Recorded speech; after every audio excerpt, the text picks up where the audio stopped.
Hello, everybody. Welcome to this webinar from Anicca Digital. It's myself and Stanley, and I've got Darren Wynn helping as well. He was just rescuing me while some fire alarms were going off in the office. And I'm very pleased to welcome Matt from eManage. So hi, Matt. Hello, nice to be here. And you're going to introduce yourself and share your slides here. So I'm not going to waste too much time. We'll just dive straight in. And I'm just going to turn my camera off and let you go on. But please do tell us a little bit about yourself as well and who you are, as well as just explaining who the company is. Sure. So welcome everyone. Matthew Ferguson here, as you've probably already guessed. I'm one of the co-founders of the agency, and we're 10 years old, nearly 11 now in inception. There's a short and long story to it. We're a little bit of an accidental agency. I sometimes like to joke. My business partner and I didn't really set out to have an agency. We were working together for several years in a company called Rhythm, formerly Channel Advisor.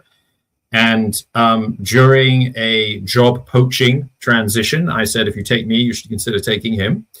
And while moving to a competitor solution, Volo, formerly eSeller Pro, we had a number of customers mutually contact us on LinkedIn, text, whatnot, and say, can I continue to work with you? Can I retain you part-time? Can we work on the side?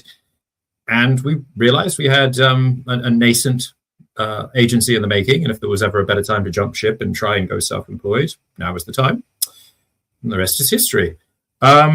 We are a marketplace agency that's grown up on the operational side. So managing systems, managing listings, being a full service agency. And we started when Amazon PPC was in its infancy. A+ was only available to vendor. eBay was still a very dominant channel, and Amazon and eBay were fairly similar still in terms of market share. And obviously it's been a very big change over the last 10 years. Anyway, I've got a few slides about my agency and what we do. I'm not going to bore you to tears with this a little bit because I want to get into the heart of things. We are proud ourselves on being system experts, which means that we're very good at operating things. So we manage the systems that manage the channels for you as much as the channels, which is a differentiator from other agencies.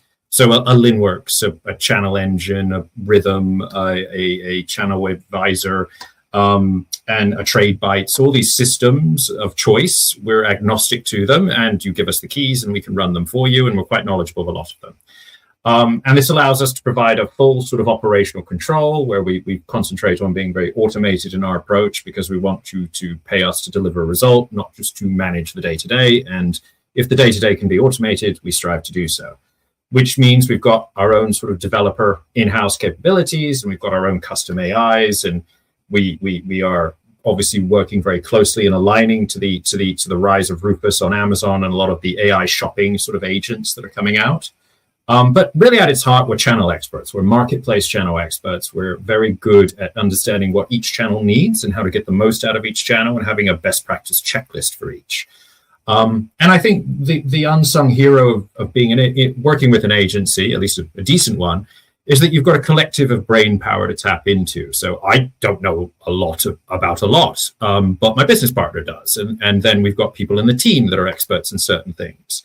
And this internal knowledge that we cultivate, where we're learning from different channels or different industries or different areas, different regions, that's a collective pool of knowledge that sits at the agency, which means that you tap into a very wide network of knowledge when sort of working with us. And really our skills are trying to be sort of a full rounded service. We're not jack of all trades. We've got specialist roles. So someone who does marketing and PPC in the company for Amazon is not the same person who will create the listings. And that is not the same person that will create the A+ design. And that is not the same person that will create the reports about how to expand things. And it's really all about trying to be results orientated, not to look busy, but to always try and focus ourselves and you on a journey towards growth and results and having a very honest conversation about how to go there. And this allows us to be quite flexible in our approach, so we can be very modular. If you have a team that is very strong in one area, let's say advertising, we can simply manage the listings and the systems and the channels. If as an inverse, you're very good at channel management and listings, but you really don't have a lot of resource for PPC. We can just design that. So the idea is to complement your team or be a full team, but not give you more than you need or duplicate a role or a function. I've got a lot of appendix in the document to talk a lot more about us and, you know, a bit of waffle about who we are and what we do and case studies. I'll let you to go through that. But really, what I want to go is to the heart of the matter. Why should you expand into marketplaces? Why is this a good idea for you? And I want to start with really just the macros of this. So there's a lot of marketplaces out there. There's now more than ever marketplaces, and there's been a lot of ones that sort of rise and fall quickly, but there are indeed more now today than ever. And with the maturing of marketplaces, they're getting easier and easier now to sort of engage with. Many are moving to Mirakl, and Mirakl is centralizing how all of them can manage. And there's a wealth of knowledge on how to manage Amazon now on YouTube channels and all sorts of things. And there Matt, they won't know what Mirakl is. So could you just explain what Mirakl is? And also you mentioned A+, and they might not know. And did you notice how it's gone really quiet now? Yes. So thankfully. I'll definitely talk about A+ and a little bit more further along, just for those that are out of the loop. I'll make this sort of easy for all. Mirakl is the technology behind a lot of new marketplaces. They're the unicorn company based in France that no one's ever heard of, but a lot of people have already bought stuff from. So if you've bought something from the B&Q marketplace Europe, you've been on Mirakl. If you've bought something from the Tesco marketplace online, you've been on Mirakl. The range is moving there. Debenhams is on there. And so essentially, the more people shop on marketplaces, the more likelihood they've probably shopped on Mirakl without knowing it. It's really just the technology behind the company that wants a marketplace. And they are making it easier for marketplaces to expand, to launch, and for people to leverage them. Oops, I'm going backwards. So there's a lot of channels out there, and they all have a specialism. They all focus in different areas. They're all good for certain things. Some are very regionally specific, very strong in Germany, but not really known elsewhere. Some are very good in fashion. Some are very good at generalists. Some are good for bargain discounts and whatnot. And our job is to help you figure out what are the best channels for you and how to get the most out of them. E-commerce as a whole is exploding in the UK. Well, exploding is probably a grandiose way of calling it, but it's growing, and it's growing more and more each year. And you know, the sources of these stats are in the appendix, but you know, it's growing year on year, 3.5% from last year. You know, there's just billions literally being done month on month in terms of online e-commerce, and the average UK citizen is spending nearly £4,000 a year online, which is, you know, something not to be trifled with. And this is just going to continue to grow from all sorts of perspectives. You know, most of the UK is an e-commerce user. Some categories are much more higher in growth spurts than others. You know, for example, sort of clothing and footwear is a very high percentage, but homewares is very large one. Pets is catching up. And there's just a lot of reason why you want to focus your company online more than ever now, because that's just where people are looking to be found. Now, the reason marketplaces are a differentiator from a website is a few things. So 1 in 4 people, they abandon a website shopping cart because they don't want to create an account. And I think a lot of us already know that. And 1 in 4, they look at the shipping and they just say, no, not for me. Or they just abandon it because at some stage in the journey through the checkout, they get a perception of a lack of trust. This is an unknown quantity. They've never been to this website before. Can they trust it? Can they put their credit card in there? Will it arrive on time? And these are the types of challenges, of course, that a brand faces when building a web store. They have to build that legitimacy and net new traffic. There's an unknown quantity to all of that. Marketplaces are growing not just in line with e-commerce, but as a percentage of e-commerce. So to give you a perspective, e-commerce is growing.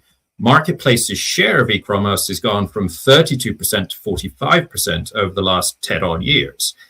And there are various reasons for that. But really what I want to just mention on this is that there is a wave. There is a trend that is moving. And this is where the consumers are going. This is where your buyers are going. And this is why getting on marketplaces is important to you to acquire that traffic, because a lot of these people, they get comfortable buying on a marketplace and they don't shop elsewhere. And why is that? Well, marketplaces come in different shapes and sizes, but they do different things. So there's the Debenhams marketplace, which is riding the retail name of its former glory. It's actually a completely different company underneath, but it's using its name. But there's the Amazon marketplace, which we're all aware of. And what's the first thing you think of when you think of Amazon? You think of, oh, well, A to Z claims. Whatever happens, I'm protected. If it doesn't arrive, I'll get a refund. If it arrives broken, I'll get a refund. Amazon's got my back, got me covered. And also Prime. It can arrive next day if I need it in a hurry. And then there's Next. I think of fashion. I'm looking for some really trendy clothing, which I personally probably would never be looking for because I'm not trendy, but still. And then there's eBay. So I want a secondhand good, or I'm looking a collectible, or I want a deal on a product that's been opened but never used, or perhaps even used. These marketplaces are all catering to a different sort of profile and a focus point, but what they're all doing is breeding trust. So they're building their name as a trusted place for a particular set of circumstances, and buyers buy into that trust. I know I'm protected on these marketplaces because these marketplaces police the sellers and police the KPIs, the metrics, to ensure that if the order doesn't arrive on time, or if it doesn't arrive at all, I'm protected as a buyer and the seller has to support me. And that layer of trust is why marketplaces are growing as percentages of e-commerce, because they are, yes, a gatekeeper, but also a policeman from the buyer's perspective. So really, getting onto marketplaces is in many ways a mathematical sort of no-brainer. It's just the direction that you should consider taking in future. Now, expanding onto marketplaces is not the easiest of things. It's not rocket science. You don't have to be an expert, mathematician or anything, but you can very easily make mistakes along the way if you don't know how to do it. And really, simplistically, there are three things to consider when you're expanding onto marketplaces. The first is you need to obviously know your channels. Some channels are good strategic fits for your category and customer profile. Sorry, got a message. What top right are you referring to, please? I'm not sure I understand the question. I'll come back to you in a second if you could just clarify that. But basically, picking the right channel is all about alignment to your brand. So does the brand fit, and are the categories a core component of the marketplace? So B&Q, obviously we kind of know what types of product are going to be selling there. If you're a fashion seller, you're not really going to be selling on B&Q. It's not the relevant demographic. You also need to consider, am I trying to own my domestic market or tap into a new region, so go overseas? You need to think about, how quickly can I launch this? Is it commercially viable? Marketplaces often have a subscription plus a commission model. And really what you need to understand here is I've got a price point, I've got a margin. Marketplaces are going to eat into that margin, the shipping costs, what is my return after all of this is said and done? Usually you're healthy for that sort of things, but you need to make sure you can return a profit. And for some sellers, does it align to my brand? Some more exclusive brands may not think that eBay is a good name for them. I question that rationale these days, but historically I understand it. And you have to weigh these things together. What are the right channels for me to get on? And that's a very important piece of the pie. Some are a no-brainer. Some are a little bit more cautious in terms of how you navigate them. The other piece of that is how you're going to manage these channels. You can start off manually, but if you quickly expand, it's going to be very difficult to do much more than manage the day-to-day. So you tend to want to think about tools that focus, that can align to those marketplaces. And that's why you tend to start with channels and then think about systems to support channels. So I'll get on to what I mean by systems in just a minute.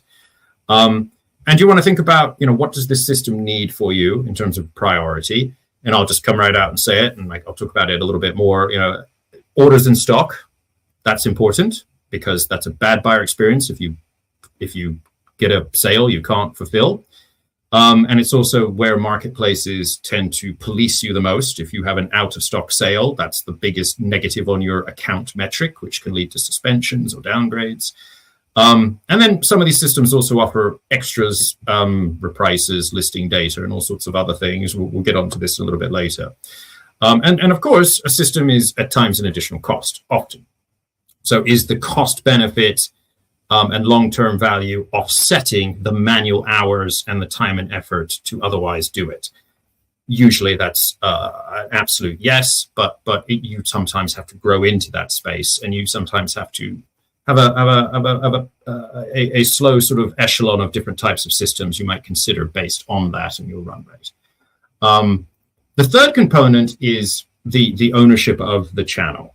So marketplaces are a specialism. Someone's got to understand them, learn them, manage them day to day, put time and effort into them. This could be someone in your team who's got that experience. It could be someone you hire. It could be an overseas freelancer, of which there's a big network of them. It could be an agency, of which, of course, I'm biased to and would recommend, obviously. But regardless of who you pick, and I don't think there's a right or wrong, I think it depends on where you are in your journey and what you're expecting. Someone's going to need to own it and spend dedicated amounts of time to it. And the better they are in terms of understanding marketplaces and knowing what they need, the faster they're going to get through it. Someone who has no experience on marketplaces is going to have a very steep learning curve, and you're going to be challenged in terms of the return on investment and the speed and the accuracy that you get from it. So those are the three main components. And what we're going to do is sort of drill down to them in a little bit more in detail. But just in summary, it's just knowing the channels, knowing the direction of travel for channels, mapping out those systems and sort of apps and tools or processes that you need, and having someone in the company, be it you or someone else, who's going to make sure that there is regular attention given. There are far too many stories over the years I've had in speaking to brands who said, oh, marketplaces didn't work for me. I said, okay, why is that? So, well, I didn't really have enough time and I didn't put a lot of effort into it. It's like, well, you've sort of answered your own question. They didn't work for you because you didn't put the effort into them. So there has to be someone who's driving this forward. So let's get into sort of the first part, knowing what channels are. And I'm trying to cover a lot in a very short period of time. So apologies, this is top line. There is a lot of detail and depth in all of these areas. So let's look at Amazon, just as an example starting point. Amazon is probably one of the more complicated channels to run well. It's pretty much very high on the list as one of the hardest channels to do well. And the reason is not because it itself is hard, it's just that it has so many moving parts you have to do in unison. So A+, which I mentioned earlier, is the front-end design that you can apply when you are the brand owner or the brand representative on Amazon, along with the storefront. And a good way to sort of see the difference of that is go look at an Amazon product, an Echo or a Kindle. And if you scroll down the page, you'll see lots of imagery and videos and nice swanky design looks. That's A+. That's what A+ looks like. And if you go on another listing that, is not an Amazon one, you might notice that really you just have a hard description and maybe a scroller of other stuff, and that's it. There's no design. That's someone who hasn't applied A+ for whatever reason. That's entirely a design skill, knowing what assets to put, a merchandising eye of what USPs to put there, even a little bit of SEO knowledge of what the USPs are most searched for. And that's a design skill that you need to do that part of Amazon, along with the storefronts. But you also need technical listing SEO. So you need to know, how do I keyword my title? How do I build out my item specifics to align to the Amazon taxonomy? How do I build my bullets to both accentuate USPs, but also offer keywords? And then Amazon needs logistics. You need to keep things in stock. You don't want to run out of stock. You need to have a good forecasting and velocity models so that you can replenish quickly. You need to potentially leverage FBA a lot of the time when you're starting out on Amazon, or even ongoing. FBA is Amazon's fulfillment model, where you give them the product and they ship it to the customer. So they act as kind of like a warehouse solution for you. And the advantage of that is that you can get the Prime badge, which is increasingly very sought after for lots of products, especially consumables or products that people are buying urgently, like a phone charger because I've lost mine and I'm going on holiday tomorrow. And the list just doesn't end there. There's benchmarking. You want to know, how big is this category? Is it growing? what are my top competitors? What is the average sort of selling price of products that I'm up against? And you need to do analysis. You need to try to pull this data and create reports. And you can do this on a regular basis to get the most out of Amazon. Then there's PPC, pay-per-click. Amazon is a pay-to-play marketplace now increasingly. 10 years ago, it wasn't. Now it's very hard to get very far unless you've got some aspect of Amazon PPC management in place. There's also promotions. There's the Vine program to get reviews. You give products for free, you get reviews. You can subscribe for lightning deals and promotional events and the Prime days.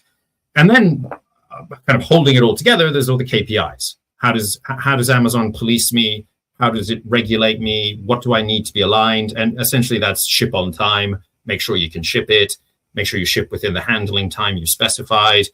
And if those KPIs spike negatively, you can get suspended, kicked off of Amazon. And it can take a week or two, or maybe even never, to get back onto Amazon if you're really bad with your KPIs. So there's just a lot of moving parts on Amazon, and that's just one channel, and that's lots of different skill sets.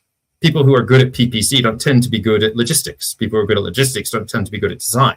So Amazon's already a bit of a problem there. You need a pretty multifaceted skills team, and if you're just starting out on Amazon, you can't go hire 5 people. That's not going to work commercially for you, which is why I like agencies, of course. But it's just an example of how Amazon alone has a lot of specific challenges, and already there's a lot of questions you need to ask of what systems do I need and processes do I need to get onto Amazon. eBay is another big channel in the UK. It has different requirements. The eBay title is more prominent and important and tends to work better if you follow a certain type of sequence in how you put it together. eBay item specifics are a little bit more important because they get you filtered into search returns more effectively, and you need to align to the right item specifics for the right category for the right valid values. And eBay doesn't necessarily guide you, pinpoint you on that. You can add whatever you want a lot of the time. So you have to know it's important. eBay has its own version of A+, which is called the ad template, which is very difficult to handle manually because eBay, being built in 1998 or wherever it was, they have a very archaic structure in how you apply your design around your listings. And that's why a tool is very useful for that, especially if you've got a large catalog. And eBay is probably one of the most channels to use the promotion tools. And there's a lot more than Amazon. eBay has more promotional tools. It has coupons and newsletters and lots of multi-buy options and all sorts of things like that. And you need regular attention really on those to get the most out of eBay. Weekly or at least monthly trial and error, trying new things, turning on sale events. eBay also has its own pay-per-click. They call it Promoted Listings Advanced, and there was a Promoted Listings Standard as well. They work a little differently, the Amazon PPC, but they are essentially a similar mindset of paying to drive traffic to your listings. And so, already we've got 2 channels that have different needs, different requirements, different depths of understanding to get the most out of them. And there's a lot more channels. There's Temu that can potentially charge you for out of stock at times. And the pricing is not fully controllable yet, although that's coming. There's the Range, which manages your PPC for you, but for a commission. There's Debenhams that has probably one of the highest subscriptions and is probably one of the strictest when it comes to courier requirements and mappings. And then there's Zalando, which is for fashion sellers and jewelry sellers only. And if you want to sell into Germany mostly, although they do have other regions where you have to be very, very aligned to their data structure. They will not set you live unless the image is in the right place with the right angle and this title has got this dot and this I crossed. And so I guess what I'm coming to is that marketplaces take a range of skills to get done right. And when you're just starting out, you realistically aren't going to have all those skills in place. You're probably not going to justify the commercial need to invest in all of those skills up front with direct hires. Good news is you don't need to. There's lots of sort of information online where you can do it yourself, but it is time and effort. And so marketplaces do expect a lot of you. You get a lot from them, but they do expect a lot of you. And I guess what all this ties back to is, these channels and these systems have an intertwined relationship, but the channel is fixed. The channel is always going to say, I need it this way for best effect. You're not going to negotiate with Amazon on what good looks like. They're going to tell you, and it's your job to match it or to ignore it and not get the benefits you want. If I could really distill it down very simply, though, stock accuracy is probably the most important. So keeping things in stock is very important, but really just making sure you don't sell something you don't have stock for. So just making sure you have stock accuracy is got to be one of the highest things on the list to get marketplaces right. And one of the easiest ways to get marketplaces wrong, get penalized and damage your account. Order management is obviously very intertwined with that. So managing the orders on the marketplace so that the stock is adjusted correctly in whatever system you're using to manage stock, website, ERP, warehouse solution, that's really important. And the more you can centralize those activities where all the orders are managed in one place, the easier it is for your logistics team, the easier it is for you to process orders out the door on time, and the more profitable it is if you can do this in a scalable, efficient way. Product data obviously is needed from channels, and there are some systems that offer it and some that don't. Almost every channel allows you to create the data manually or through uploads a lot of the time. Etsy doesn't, but most allow uploads. But those uploads, again, are sort of a bit time consuming, and depending on certain sizes of catalog and how quickly things change on your catalog, how many SKUs you add, how many changes you make to your catalog, product data on systems can be an option, but it's a nice to have. I guess if there's any point to be made here, it's really that there are some core requirements for channels that are make or break, but then there's a lot of refinement and recommended to get the most out of it. And you pick and choose your battles. You base it on the time you have, but those are sort of the core principles of how to get the most out of a marketplace. There's a lot of detail that is per channel, but this is just to obviously give you a bit of a flavor. So picking the right systems is about knowing the channels, and it's about knowing what they need. That's first and foremost. But picking the right systems is actually also knowing about what you need, almost just as much, if not more. Now, let's just talk about ideal setup. This is perfect world setup. Almost no one has this, but this is perfect world. On the left, you've got your existing systems or data sets or channels. You have a website, let's say. You have some sort of ERP or a warehouse management solution or a stock management solution. Maybe you have a product information manager system, a PIM. Maybe you've just got a whole bunch of Excel files, which is not a problem. Maybe you resell other people's goods and you have various supplier feeds that they give you on links or send you as files. And all of this data, these requirements, these needs, in a perfect world, this all connects and automatically flows into some type of system, which we'll talk about the different types in just a moment. And then that system allows you to easily manage multiple channels. So it allows you to push your data into an eBay and an Amazon and a Tesco at the same time with some mapping up front. It allows you to easily update a price between all of these channels. So you change it on your website, 20 minutes later, that new price is reflective on all the other marketplaces. So instead of logging into each one and updating it, you update it once and it goes everywhere. And then the orders, they pull back in. So all these Amazon, eBay, Temu, B&Q, the orders come back into the system. And either that system helps you manage all of those orders, or they may move elsewhere. It may pass them to your order management solution or your website. A lot of people use their website to manage orders. There's no right or wrong. And there's a lot of variation on how you set this up, but you just want automation as much as possible. You want to avoid duplication. You want to be able to update it here once and it goes everywhere. You want to be able to do this piece of work, process all my orders in one place. Now, there is a range of systems out there, and these go from the very simple to the very complex. So on the one side, there's these bolt-on little apps. Shopify has a big app store, and there's probably at least 100 Amazon apps that you can use to integrate your Shopify data and push it to Amazon and synchronize stock. There's all sorts of modules for website apps, in particular on Magento and WooCommerce, and then there's just very small, cheap, and cheerful independent apps that you can use to manage this. These are usually very cost-effective. These are usually very easy ways to start. You often outgrow them quite quickly when you're trying to get more out of the channel because they just have glaring limitations on data control, on accuracy, or just on functionality. And And indeed, this whole industry is really fragmented. There's a lot of overlap. So you've got ERPs, all in one solutions. I'm ex-Follow. They were very much an ERP solution when I was there in the space. So they were all things. You manage everything in this tool, including channels. And some of them are better than others. Some of them have these sort of bolt-on add-ons that add to the channel. Some are direct integrations. Then you've got inventory management, warehouse management solutions, chaos control and whatnot that have also their own bolt-ons where you can connect to your Amazon store, connect to your eBay store. There's also pure play channel management systems, which I'll talk mostly about just a little bit later, which are designed to manage multi-channel. And that's Rhythm, where I came from as well, ex-Rhythm, ex-Channel Advisor. The system is designed to help you manage multiple marketplaces. That's its core functionality.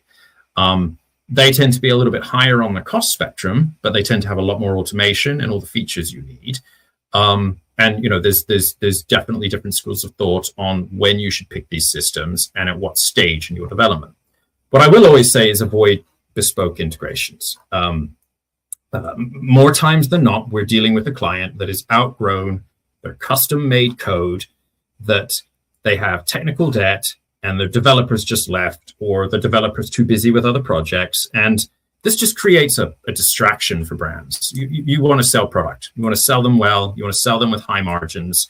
You don't want to be a development warehouse as well. So I would always tend to own your strengths, focus on who you are as a company.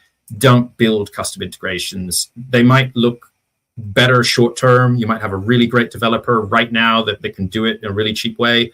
But that development over time will need maintenance. The server costs, there's bottlenecks that appear. So I would always avoid to create custom integrations with some very limited exceptions.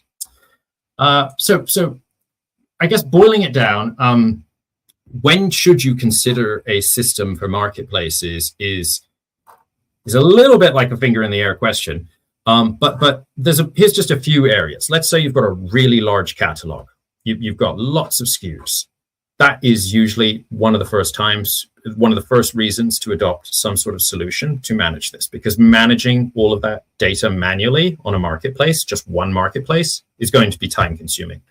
Add two marketplaces and basically you're not going to grow because there's too much effort and work to grow. And that's the perfect time to consider a solution. Basically though, if you're selling on more than two channels, you should consider it. So if you've got a web store and you're selling on eBay, you should think about a system if you don't have one. It'll allow you to then sell on 3 or 4 systems, and it'll just allow you to expand, and it allows you to do it safely. There's also an argument that systems these days tend to be much more commercially viable than hiring more people. That they're getting cheaper and cheaper in the industry. Cheap's maybe a dirty word, but they're more commercially accessible, and so often adopting a system and getting the most out of it is just better on your balance sheet than hiring someone to do it manually. And I say that even for overseas hires a lot of the time, because there's just a lot of good, solid, economically viable tools out there. Another common time is I'm a drop shipper and I've got lots of supplier feeds. If you want to get on marketplaces, you will need technology without a doubt. Otherwise, your account will break pretty quickly, because those supplier feeds, as we all know, aren't always as accurate as you want them to be. At the end of the day, though, the right system is subjective. I get this question asked a lot. What is the right system for me, Matt? What do you think is the best system? I need to ask you 100 questions first. What good looks like is really very subjective in this space. And I think the biggest problem we encounter is that brands think they know what their problems are, but they're actually not. They actually don't know. So they think they're trying to fix this, but actually they're trying to fix something behind it, and they don't know that's what they should probably be working on to sort of get to the root cause rather than tackle the symptom. The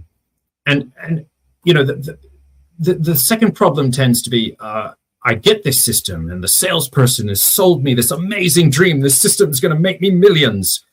And then on day one, your team doesn't leverage it, doesn't use it, hasn't learned it well enough, hasn't set it up in the way it could be most leveraged. And sometimes it's just a problem of I'm not really sure what good looks like. I don't know what I could hope to achieve. I still work with brands that are surprised by the level of automation that they could actually get, which will streamline their activities and allow them not to have such a bloated team, and to just be more fast and nimble and be able to take money and put it into advertising budget instead of just maintenance of their day-to-day. So you really need to understand what your problems are that you're trying to solve, and it's usually many problems. But it's first and foremost to understand what is a good system for marketplaces. Is where are my pain points? Where am I losing time? Where am I losing the ability to work on growth rather than just day to day? And there's just some basic questions here to maybe guide you, but there's always obviously a lot of specifics on that as well. When things ideally are working well, it's when the product data is automated and the system is allowing you to manually manage, to automatically manage this without too much manual intervention. So you create a new product on your website or your PIM or on a spreadsheet, you upload it, and then there are a series of setup steps that the system has now created or you've set up with the system, which then automatically will turn this into an eBay listing 30 minutes later. Automatically turn it into an Amazon listing, an hour later.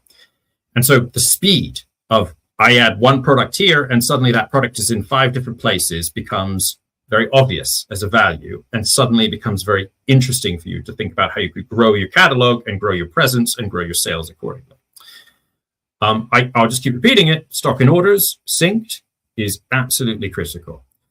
I won't dwell on that too much, but there are some pitfalls I've also added here. These are just some common ones over the years that we've seen. There's plenty of others. When you adopt the system, you need to be mindful that the salesperson you're working with often doesn't know e-commerce as well as you do, and at times doesn't even know the system as well as you do. Not all, and I'm not saying that salespeople, there's nothing wrong with that, but they're there to perform a duty, to tell you about the system and to get you interested in the system. And sometimes they don't know the detail that you need, and you don't know the detail you need, and you both think you're speaking about the same thing when you're not. And the detail really can matter. It could be make or break. So as an example, some systems are simply better at bundling in kits than others. If that is an important aspect that you need to really make sure that A, the system handles it, and B, how it handles it in detail, because even if they say they can handle it, they don't all handle it the same way. Another common one is I want to sell on Amazon. I want to use FBA, but I also want to use merchant stock, and I want to combine it. Some systems don't allow you to be dual in that. Some do. Some systems will say they support a channel, but what does support mean? Does it mean they've got listings as well, or is it just orders in stock? Do they handle variations? And surprisingly, some systems will say, we support this channel, you can create listings on it, but it's difficult to create variations, and variations are important for a lot of channels to get the most conversion. These are just examples. I mean, the last one being there is just all about automated updates. Yes, the system can update this for you, but does it do it automatically? How frequently? How easily? What starts the automation? And so these are just some common areas to think about when you're thinking about systems and talking to them, because there are very easy ways for things to be misunderstood between parties where they both think they're getting what they want, and then you've signed the contract, you're 30 days into your onboarding calls, and suddenly you realize, oh no, the one thing I really needed from this system doesn't work the way I need it. Now what? So just, as a system sort of checklist summary, what you want to do is map out what you need. And this takes a decent amount of time, and you've got to be very honest with yourself. And sometimes it's difficult because you don't know what good looks like. But knowing what you need is by far one of the most important things. And you'll be surprised at how many people adopt a system without fully appreciating that first step. I would also say just take your time. Don't be in a rush. Do lots of demos, do follow-ups, build a comparison chart internally, compare results, ask for references.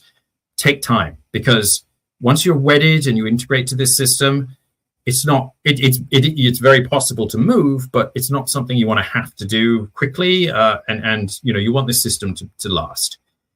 And really think about cost and value. The system will cost X amount. Does it give you more than X in terms of time, man hours, expansion opportunities? And sometimes cheap is not cheap. Sometimes you adopt a cheap system, but actually you're spending more time than you should, you're more limited in expansion than you should. And although the system's cheap, you're actually losing money at the potential you've not realized by a system that was better and more automated. I've included a few sort of little statements here as some examples on big statements that I like to call. Again, I don't think it's intentional, but sometimes you ask a question, you get a response, you both walk away thinking, great, we got what we need. And the detail is lost. And the detail is what you really needed to get the most out of it. And last but not least, and this is glaringly, funnily a big one, once you've adopted the system commercially, contractually, make sure you're onboarded in detail. Make sure you really learn it. You want to get the most out of this system. So don't gloss over learning it, getting the most out of it. That's the biggest, most important part. You need to squeeze the most value out of this system. So whether you're doing an onboarding call or watching an onboarding video or training yourself, make sure you don't be light and fast about it. Make sure you go deep and you spend the time because you want the most out of this system. Here's just an example of sort of comparison charts we do for systems. This is the listing management side. So it's the systems that are really designed for multi-channel management. We're, I would say, experts on all of these days. We've got clients on all of them and various others. There's no right or wrong system. Again, it's what are the channels? What are the features I need? Where am I in my journey? And there's good systems that are just better fits for some people than others.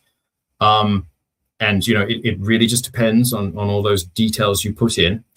And I'd say, again, this goes back to sort of channel ownership. Systems need an owner too.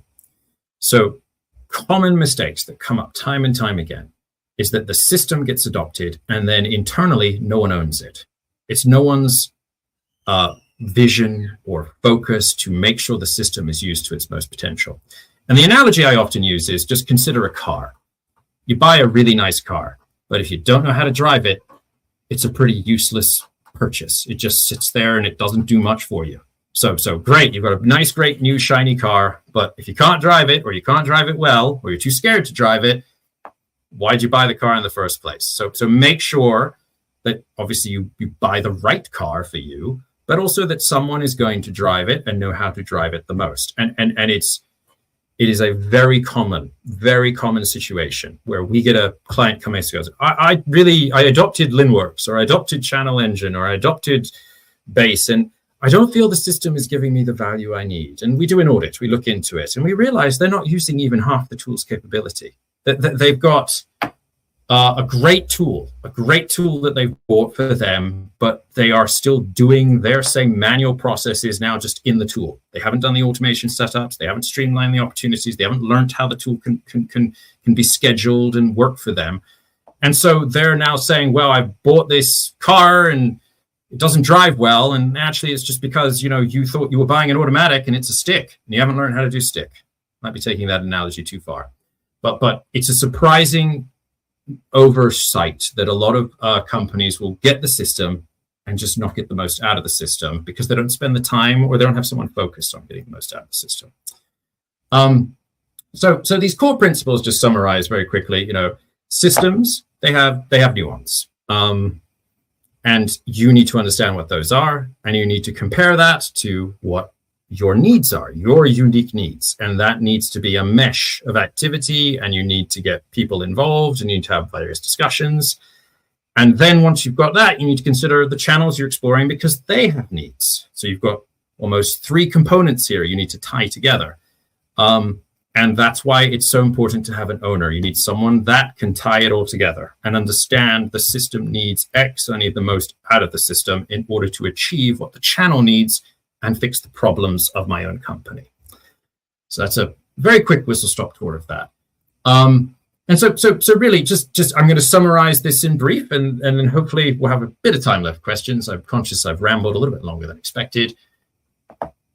Plan your expansion. Plan where you're going. What channels am I going to be on? What channels do I want to get on first? Where are my buyers? Where are my demographics? And then from there, what are my pain points? Am I doing stuff too manually? Have I got a bad understanding of my stock accuracy? Do I have problems repricing? And map those two out And then only then will you have a very clear understanding of what the systems need to be. Because if you don't know your problems, you don't know what your solution should be. And just vet everything very carefully. Don't be in a rush about this, because you can lose more time making the wrong decision than spending the time to make the right decision. Yeah, so we covered a lot really fast, but hopefully it's really simple now. Hopefully it's really easy. So I guess we can open up with questions.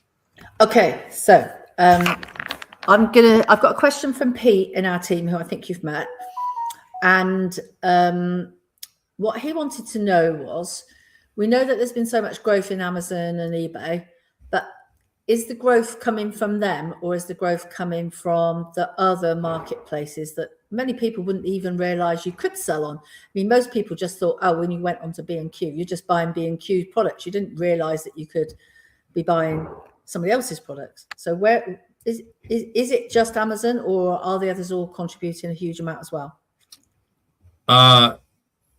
Others are contributing. So Amazon is a dominant space, but Amazon is a little bit down year on year this year at the moment, marginally, and not all categories. And other marketplaces have taken some of that traffic because people have gravitated there. So what I would say is that the best answer to that question is probably more about the category. We tend to look at category level trending and category level analysis. And what we'll find is categories A, B, and C for seller are up trending on Amazon. And so the growth we should expect from them is different from seller B that's on a different category where there's a bit of a downward spiral or it's plateaued. But Amazon is growing. It's just not. It's a little down year on year this year, and there are other marketplaces now that have really started to prove their worth for some of our sellers. And if you were a e-commerce, so say home and garden, the home and garden is a huge range of products. Is there a really good tool that they could use to give them that sort of insight of what maybe they should spend more money on or invest in? What are because you talked a lot about the feed management and the tools behind the system, but sometimes it's the research that they need information. And I know, because I spent a lot of time talking to you about this, but there are tools that might help them there as well. I've actually got a bit of sample of this maybe. I've got a lot in the appendix, which hopefully you could all take a look at when you download. So we would always try and look at category by category and sort of look deep into this. And there are a range of tools. So we've got licenses with a few enterprise tools, which we can obviously leverage with who we work with together. There's very well-known tools like Helium 10, Jungle Scout. We actually use Prism at the moment, and we've got a few custom tools we've built these days now with direct integrations to some APIs, and there's some big data warehouse lakes. So you are right. There are tools out there that should help you figure out and make a data-driven sort of decision. I would certainly always advise, if you've got the time to do some analysis and track where your demographics and traffic is and what are the right categories that are growing in a particular channel. But at the end of the day, most of these tools, Amazon's probably got the most in the tool side, but there's a lot of channels that don't have very many tools because they're just quite new. And at the end of the day, a lot of these channels, even Amazon, doesn't share this data. So these tools are very clever in how they mine this data and how they find it. And although they're very good tools, and some of them are the best ones in the enterprise space, they're also not perfect. They're not 100% accurate. So you use these tools to get a sort of an 80% perspective on things, which is usually good enough.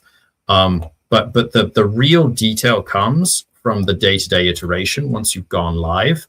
So I guess another way of answering you is you can get data to start and have a good starting point, but most of the data you'll get is from the channel itself that allows you to then iterate things accordingly. Okay, cool. I'm conscious of the time because we lose a lot of people at the hour because they have other meetings. My next question was, you mentioned several times, I'm asking these questions for the audience. I sort of know the answer, but I want you to explain it to the others. Is the importance of not running out of stock. And of course, 2 days later, you might have the stock come back in again. What's actually going on? Why is it so important? Is there an algorithm that's impacting it? Does it have? Is that, you know, what's the theory? Why are you so penalised for running out of stock? Okay, so yes, very good question. So what everyone often thinks is, oh, well, I'm out of stock for 3 days. That's 3 days of sales loss. So that's a problem. And, you know, that could be significant or it could be small. Unfortunately, that is not the loss. The loss is much greater than those 3 days. And the reason is very simple. So Amazon, well, simple, but just to explain, Amazon's a big algorithm running. And its main goal is to try and get the best buyer experience. And really, its main goal is to create a sale, because Amazon gets money for each sale that's made. So you, over time, gain trust in the algorithm with your stock. You have a conversion metric that is running and growing. All the other stuff behind the scenes as well. Well, obviously with everything else. So I'm purely talking about this. So let's say you've got a perfect world. You've got everything else running. You've got it in stock. It's running for months in stock. You go out of stock for 3 days. What now the algorithm has to do is say, I've got to point this traffic somewhere. There's people still keywording. There's people still looking for products like this. I've now got to find someone as an alternative that I think has a good conversion metric that's going to create a sale, because I, Amazon, want my commission. And it's going to point there for 3 days. And for those 3 days, the algorithm is now building trust towards that seller. Now you come back and stock those 3 days later. Well, the algorithm's pointed elsewhere now. So now you have to regain the algorithm's trust. So it's not just the time where you're out of stock. That is the simplistic way of looking at it. It's also regaining trust. And let's say, for example, you went out of stock for a week. I would say, as a rough estimate, depends on category and product and lots of other stuff, but more or less, if you go out of stock for a week, you're actually losing around 3 weeks of sales. Wow. Because the 2 weeks, you go back online and then you've got to regain that trust. Or you've got to spend more to get the same trust back. I was going to say, the other thing is, just to clarify for the audience, Anicca does a lot on the ad side, but we don't manage the stuff that Matt manages, which is why we work together. You just have to throw more money at it, I guess, to try and encourage it to trust you again. Yep. And of course, that's hitting your bottom line. Yeah, of course. I've got one more question quickly. You mentioned Rufus a couple of times. There'll be people here that don't know what Rufus is. They might have experienced using it without even realizing it. Could you just, before we go, while you're telling about Rufus, I'm also going to ask people to give you a lovely review. So if any of you'd like to give us a review and just mention Matt and that you found it useful, that would be amazing. But yes, a little bit of an explanation on Rufus, please, Matt. Yeah, so we're all aware, I guess, one way or another, that AI is all over the place, and these AI agents are on the rise that try and do stuff for you. Rufus is kind of Amazon's sales helper AI. And you ask it a question, and it tries to give you product based on that question. And the difference being that typically you'd enter a search, and you say, I'm looking for a pair of boots. Let's say, men's boots, whatever. That's search. That's the keyword entered, the search term or page. Whereas Rufus is a little bit more engagement based. Where it's like, well, I'm looking for a pair of shoes. It needs to be formal wear. I prefer leather. I'd really like, a heel. And you're kind of talking to it, and then it's going to look at the data set differently to the search from a keyword perspective, and try and align a little bit differently in terms of how the match works. Now, Rufus is quite new, and we're actually doing a lot of experimentation on how it works and how to get the most out of it. And it's going to keep changing for the next year to come as it improves. But essentially, it's just Amazon's sales agent, and it's changing both how the buyer sort of works with Amazon to find the product, but also what the seller needs to do in terms of content to align best to Rufus's sort of way of looking at things. Excellent. Well, thank you for that, Matt. So thanks very much, everybody. So pleased that so many of you came along and stuck it out to the end. If you haven't already downloaded the slides, you should be able to get the slides in the handout. That was what the top right was about. I don't know whether you realised that was what they were referring to. And we will send out the video to you later on, and we will be back in 2 weeks' time. I think it's one of the Anicca team. I think it might be Rachel talking about TikTok Shop, which we didn't mention, but of course is now a very important marketplace as well. But thanks very much, Matt. I will give you a call tomorrow, but we'll say goodbye for now, and we'll see you all in 2 weeks. Thank you so much. Yes. Bye. Thank you for having me. Bye-bye. Bye.